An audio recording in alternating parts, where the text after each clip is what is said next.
एक दिवसीय दौरे पर रायबरेली पहुंचे पर्यटन एवं संस्कृति मंत्री जयवीर सिंह। स्वतंत्रता आंदोलन के नायक और रायबरेली के गौरव राणा बेनी माधव बख्श सिंह की स्मृति में बनने वाले सभागार का आज भूमि पूजन करने एक दिवसीय दौरे पर पर्यटन एवं संस्कृति मंत्री जयवीर सिंह रायबरेली पहुंचे। यहां उन्होंने पूरी विधि विधान से सभागार के लिए आवंटित भूमि का शिलान्यास किया। इस दौरान मंत्री ने शिलापट का अनावरण भी किया। मंत्री जयवीर सिंह ने राणा बेनी माधव बख्श सिंह को रायबरेली की ही नहीं बल्कि पूरे देश का गौरव बताते हुए कहा कि उन्होंने स्वतंत्रता दिलाने के लिए जो कुर्बानी दी है उसे भुलाया नहीं जा सकता। उन्होंने कहा कि उनकी स्मृति को चिरस्थायी बनाने के लिए जिन लोगों ने यह सहयोग किया है वो बधाई के पात्र हैं। हम बता दें कि राणा बेनी माधव बख्श सिंह समिति पिछले लंबे अरसे से उनकी याद में एक सभागार बनाए जाने को लेकर संघर्ष कर रही थी। पिछले वर्ष सीएम योगी ने रायबरेली पहुंचकर न केवल उनकी प्रतिमा पर पहुंचकर उन्हें श्रद्धांजलि अर्पित बल्कि समिति की मांग पर सभागार देने का वादा भी किया था। सीएम के निर्देश पर जिला प्रशासन ने सभागार के लिए जमीन चिन्हित की थी और आज उसका भूमि पूजन किया गया। आपको बताते चले कि राणा बेनी माधव सिंह तत्कालीन अवध क्षेत्र में आने वाले शंकरपुर स्टेट के शासक थे और 1857 की क्रांति में उन्होंने क्रांतिकारियों का नेतृत्व किया था। रायबरेली पहुंचे पर्यटन मंत्री इस दौरान राजनीतिक सवालों से बचते हुए नजर आए। हालांकि चंद्रयान 3 की सफल लैंडिंग से उत्साहित मंत्री ने कहा कि मोदी और योगी के नेतृत्व में देश और उत्तर प्रदेश विकास के मार्ग पर अग्रसर है। साथ ही उन्होंने कहा कि जल्द ही भारत विकसित की श्रेणी से निकलकर विकासशील देश की श्रेणी में आ जाएगा। इसी दौरान और क्या कुछ कहते नजर आए मंत्री, आइए देखिए इस रिपोर्ट के जरिए।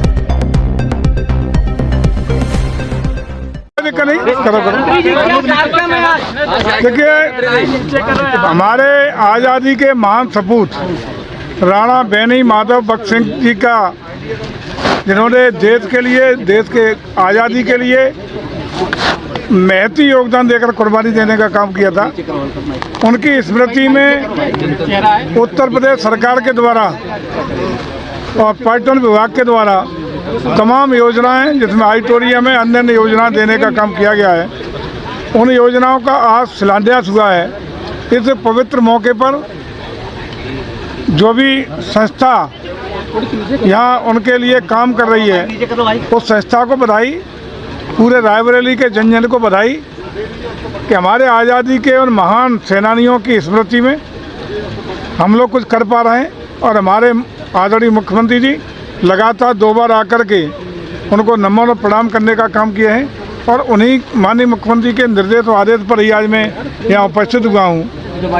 और ये आश्वस्त हम करते हैं कि राणा जी के सम्मान में उत्तर प्रदेश सरकार जहाँ भी जितनी भी जरूरत होगी उनकी याद में जहाँ उन संस्थाओं को विकसित करने के लिए, उनकी स्मृति में चिरस्थायी उनकी स्मृति को बनाने के लिए, चूँकि उन्होंने देश के लिए, रायबरेली के लिए और जन जन की आज़ादी के लिए अपनी कुर्बानी देने का काम किया है, हम लोगों के लिए सम्मान के प्रतीक हैं। लगातार उत्तर प्रदेश सरकार उनकी स्मृति को सम्मान देने का काम करती रहेगी। मंत्री धर्मवीर सिंह के द्वारा रेलवे स्टेशन पर कार ले जाने के मामले में अखिलेश यादव ने कहा कि अच्छा हुआ मंत्री जी कार ले गए हैं, बुलडोजर नहीं। अब अखिलेश जी के बारे में तो आप सब जानते हैं और मैं समझता हूँ कि अखिलेश जी को नेता प्रतिपक्ष हैं और नेता प्रतिपक्ष की भूमिका होती है सकारात्मक और रचनात्मक सुझाव देना। मंत्री जी, एक 2024 आ रहा है, उसमें ये कहा जा रहा है कि मैनपुरी से आप ही होंगे, ये रणनीति चल रही है। देखिए, वो तो बाकी तो पार्टी का निर्णय जो भी होता है वो सब लोग सिरोधार्य करते हैं। सब लोग पार्टी के कार्यकर्ता हैं और पार्टी का जो निर्णय होता है वो कार्यकर्ता की जिम्मेदारी है, उसका निर्वहन करें। उस पर हम लोग कोई टिप्पणी नहीं करेंगे।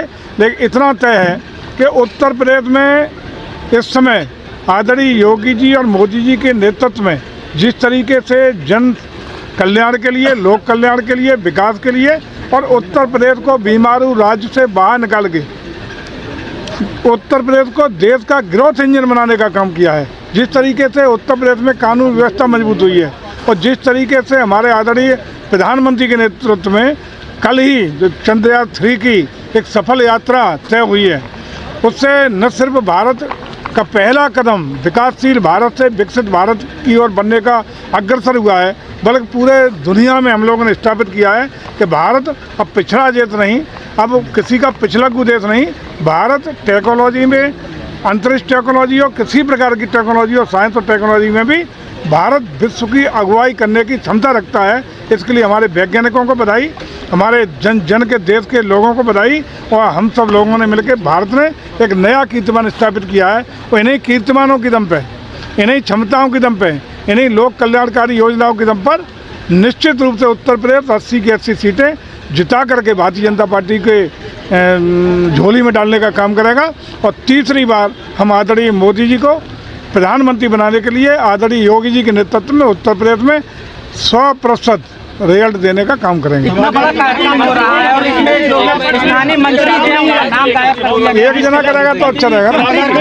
स्थानीय मंत्री का नाम यहाँ से गायब कर दिया गया शिलापट उसमें साफ निर्देश दे दिए गए हैं न, आज ही कायदा संशोधन कर दी, कहीं कोई त्रुटिवश हुआ है उसको चेंज करा जाएगा। मंत्री का नाम बिल्कुल रहेगा, शिष्टाचार में भी है, प्रोटोकॉल में भी है, और माननीय मंत्री हैं उत्तर प्रदेश के, और वो निश्चित रूप से उसमें रहेगा। मंत्री जी एक छोटा सा सवाल,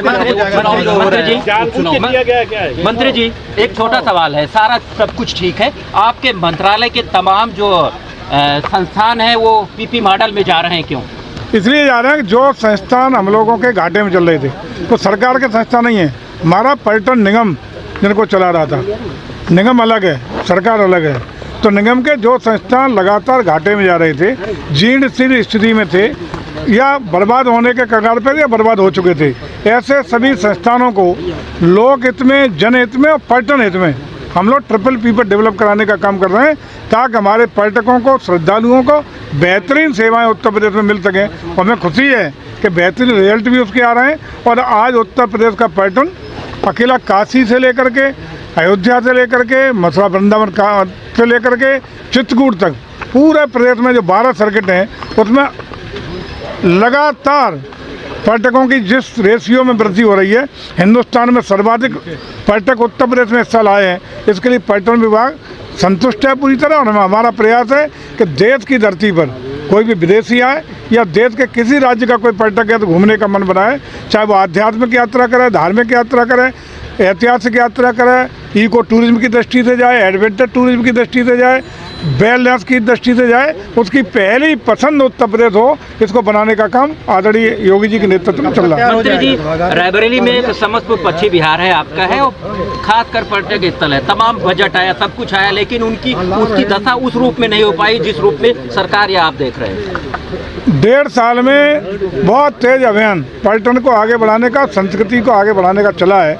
और मैं समझता हूँ कि अभियान चलते चलते 5 साल में आप देखेंगे, चाहे आपका पश्चिमी बिहार हो या अन्य इस तरह के डेस्टिनेशन हो जहाँ पर्यटन की संभावना है, उन डेस्टिनेशन को पूरी तरह डेवलप करके हम लोग सुसज्जित करने का काम करेंगे।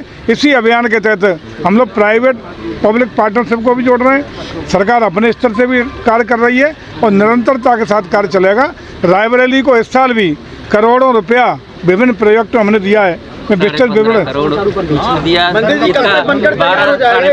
काफी दिया में परियोजनाओं की सूची, यह सभागार अगले वर्ष ये कार्यक्रम इसी सभागार के अंदर होगा।